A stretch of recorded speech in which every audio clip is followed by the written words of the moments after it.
Pemirsa, serangan Rusia ke Kiev, Ukraina disebut menjadi salah satu yang terbesar sejak perang berlangsung. Dan untuk membahas lebih dalam, kita terhubung dengan pakar hukum internasional Prof. Hikmahanto Juwana. Selamat malam, Prof. Selamat malam. Apa kabar? Baik, alhamdulillah. Ya, Prof. Terima kasih sudah bergabung dengan iNews. Ini langsung saja, Rusia kan meluncurkan serangan besar-besaran berupa 600 drone dan 90 rudal ke Kiev, Ukraina. Dan seberapa signifikan serangan ini dibandingkan serangan-serangan sebelumnya, Prof? Ya, sebelumnya yang perlu kita pahami bahwa serangan ini sebagai balasan dari Rusia terhadap serangan Ukraina ke wilayah Luhansk di wilayah perbatasan antara Ukraina dengan Rusia yang saat sekarang ini diduduki oleh Rusia. Nah, dalam serangan tersebut, menurut versi dari Rusia itu ada 21 orang, umumnya adalah para mahasiswa perempuan, karena ini diserangnya di dorm gitu ya, di asrama. Peristiwanya terjadi pada tanggal 20 Mei yang lalu. Nah, atas dasar ini kemudian Rusia melakukan serangan, meskipun dari pihak Ukraina mengatakan bahwa memang ada serangan tapi tidak menargetkan kepada rakyat sipil. Nah, tetapi biasanya kalau kita melihat serangan antar negara ini ya saling menuduh, tapi juga saling mengatakan bahwa kami tidak mengarahkan kepada rakyat sipil. Itu yang pertama yang kita perlu pahami. Yang kedua adalah perang antara Rusia dengan Ukraina yang bermula pada tahun 2022 sampai hari ini masih belum berakhir di antara mereka. Tidak ada perjanjian atau kesepakatan damai, ya, dan memang intensitas serangan itu sangat jarang sekali sebenarnya, sekali-sekali saja diserang. Nah, baru yang berikutnya ingin saya sampaikan sekarang ini, memang dalam tahun ini serangan yang cukup besar ini ya dilakukan oleh Rusia pada saat sekarang ini.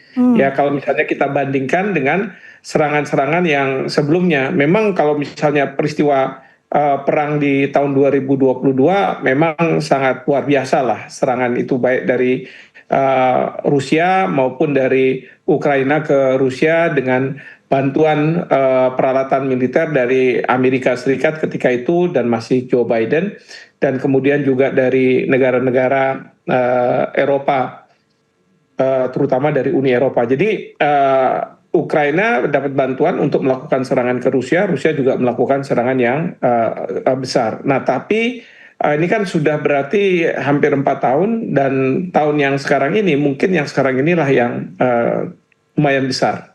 Seperti itu, Penny. Baik, berarti bisa dibilang bahwa intensitasnya meningkat, dan apakah ini bisa dibilang merupakan babak baru perang Rusia dan Ukraina dan skalanya makin berbahaya, Prof? Nah, ini yang saya sendiri sulit menjawab pertanyaan ini, ya, karena apakah ini setelah adanya serangan drone dari pihak Ukraina ke Luhansk itu kan sekarang sudah dibalas oleh Rusia, apakah selesai sampai di sini? Ya, mungkin juga ada serangan tapi serangan-serangan kecil, atau ini justru akan bereskalasi tambah besar. Tapi dari pihak Rusia ingin memberikan pesan kepada Kiev, ibu kota di Ukraina, termasuk tentu pemimpin-pemimpin di sana, itu mengatakan bahwa kami masih terus melakukan serangan ke Ukraina, dan ini juga pesan untuk disampaikan ke negara-negara Eropa, ya, khususnya Eropa Barat yang selama ini membantu Ukraina, bahwa perang ini masih belum usai, kita terus akan melakukan serangan. Jadi pesan itu yang disampaikan. Tapi sekali lagi, apakah ini akan bereskalasi lebih besar, itu nanti akan bergantung bagaimana respon dari Ukraina. Kalau misalnya Ukraina menyerang lebih besar, saya yakin Rusia pun akan menyerang lebih besar lagi. Baik, jadi masih belum bisa dipastikan apakah ini akan menjadi babak baru perang Ukraina dan Rusia atau belum ya Prof. Nah ini terkait rudal balistik hipersonik Oresnik yang digunakan Rusia ini kan jadi sorotan dunia nih Prof. Seperti apa sih kemampuan rudal ini dan apa tujuan dan pesan penggunaan rudal yang mampu membawa hulu ledak nuklir ini Prof?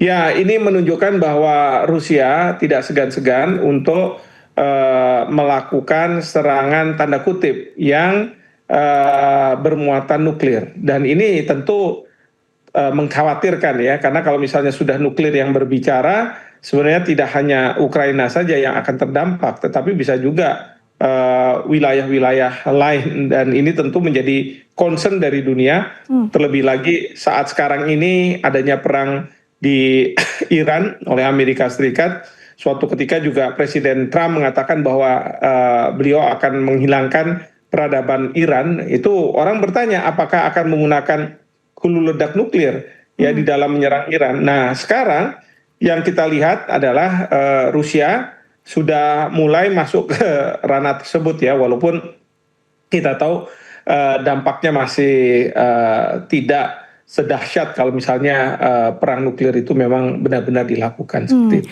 Tapi penggunaan rudal Oresnik ini berarti bisa dibilang sangat mengkhawatirkan ya Prof ya? Oh iya, kalau misalnya sangat mengkhawatirkan tentu iya. Jadi ini bukan perang konvensional yang menggunakan katakanlah rudal atau misalnya peluru-peluru, tetapi kan kalau misalnya kita bicara nuklir ini, ya kita bayangkanlah seperti kayak di Hiroshima dan Nagasaki ya, bom atom dijatuhkan di sana, tapi dampaknya itu sangat luar biasa, tidak hanya terhadap tentara Jepang, tetapi juga pada masyarakat sipil di Jepang. Bahkan dampaknya itu bisa sampai radiasinya itu sampai anak kecil itu menjadi dewasa begitu. Jadi itu yang menjadi kekhawatiran, karena terus terang kalau sudah bicara perang dengan nuklir, itu bisa jadi kita akan dekat dengan kiamat kalau sudah seperti itu. Karena senjata nuklir ini memang dampaknya itu tidak pada satu titik saja ya, tetapi bisa menyebar ke wilayah atau area yang lebih besar. Baik, terkait serangan terbaru ini, Prof, Presiden Zelensky mengecam serangan karena menargetkan infrastruktur sipil. Nah, menurut analisis Anda, apakah serangan Rusia ini sengaja semakin menekan wilayah sipil dan pusat kota atau bagaimana, Prof? Ya, sebenarnya begini, dalam hukum humaniter internasional ketika perang itu terjadi, maka target dari negara yang melakukan serangan atau balasan serangan itu harus dan terbatas pada instalasi militer, tidak boleh pada instalasi publik. Nah, tapi seringkali mereka yang menyerang mengatakan bahwa tujuan kami adalah ke instalasi militer, tetapi berdampak pada fasilitas publik atau rakyat sipil yang ada di sekitar. Jadi ini yang disebut sebagai collateral damage gitu ya. Nah ini biasanya akan disampaikan seperti itu. Itu yang pertama. Dan yang kedua, sekarang ini kadangkala ada juga personel-personel militer yang kemudian kayak di Amerika waktu mereka di pangkalan militer salah satu negara Teluk itu menginap di hotel, dan hotel itu yang kemudian menjadi diserang gitu ya. Hotel sipil memang, tapi ada tentara Amerika di sana. Nah ini juga kita tidak tahu ya. Saya sendiri belum mendapat verifikasi. Memang ini ada instalasi sipil sebagaimana tadi disampaikan oleh Presiden Zelensky, tetapi tentu ini harus dilihat lagi, dan pasti kalau dari sisi Rusia bahwa ini pasti ada kaitan dengan instalasi militer, makanya mereka melakukan serangan.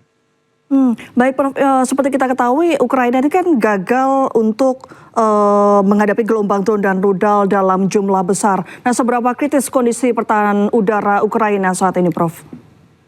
Ya, memang kalau kita lihat apa yang terjadi, sebenarnya kemampuan Ukraina untuk mencegah gitu ya, rudal-rudal dari Rusia itu sekarang semakin menurun. Menurun itu karena dukungan dari Amerika Serikat sudah tidak ada lagi.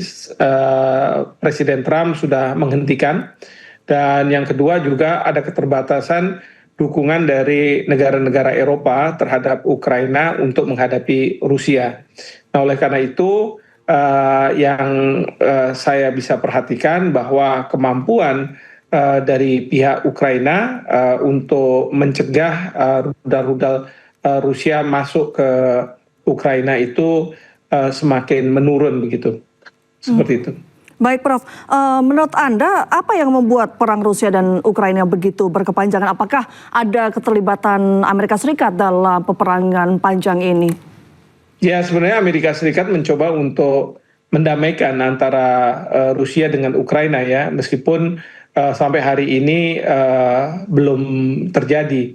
Nah, memang yang diminta oleh Rusia terhadap Ukraina itu adalah ada bagian-bagian tertentu dari wilayah Ukraina, yaitu Luhansk dan Donetsk, untuk menjadi bagian dari Rusia, paling tidak menjadi negara otonom tapi di bawah Rusia, bukan di bawah Ukraina. Nah, ini yang tidak bisa diterima oleh Ukraina karena mereka mengatakan bahwa ini wilayah Ukraina dan mereka tentu akan melakukan serangan-serangan ke Luhansk dan Donetsk karena mereka melakukan tindakan separatisme. Nah, jadi ini permasalahan di situ. Dan yang kedua permasalahannya adalah permasalahan Rusia tidak ingin Ukraina masuk jadi anggota dari NATO karena kekhawatiran Rusia NATO semakin mendekat dengan Rusia dan mereka khawatir bahwa NATO akan sewaktu-waktu bisa menyerang Rusia. Jadi isu yang seperti ini yang yang terjadi karena di bawah Presiden Zelensky sebenarnya Ukraina ini ingin masuk menjadi anggota Uni Eropa, lalu kemudian juga menjadi anggota dari NATO. Ini sesuatu yang tidak bisa diterima oleh Rusia. Bagaimana Anda melihat potensi eskalasi ke depannya, Prof? Apakah semakin menjauh dari kemungkinan berakhir dalam waktu dekat atau bagaimana, Prof? Sekali lagi ini bergantung dari respons dari Ukraina setelah serangan dari Rusia ini. Kalau misalnya Ukraina akan merespon dan menyerang lebih besar lagi, nah tentu perang bisa bereskalasi. Karena Rusia juga pasti dia tidak mau dalam situasi yang dianggap kalah gitu ya, sehingga dia melakukan serangan yang lebih besar lagi ke Ukraina. Tapi kalau Ukraina menganggap bahwa sudah satu-satu ya, dan kemudian dia tidak melakukan serangan ke Rusia, mungkin saja eskalasi yang diharapkan bisa terjadi itu tidak terjadi. Baik, Prof. Hikmahanto, terima kasih atas dialog luar biasa pada malam hari ini. Selamat malam dan semoga sehat selalu. Ya, pemirsa, Breaking News akan segera kembali usai jeda bersama rekan Bayu Pradana.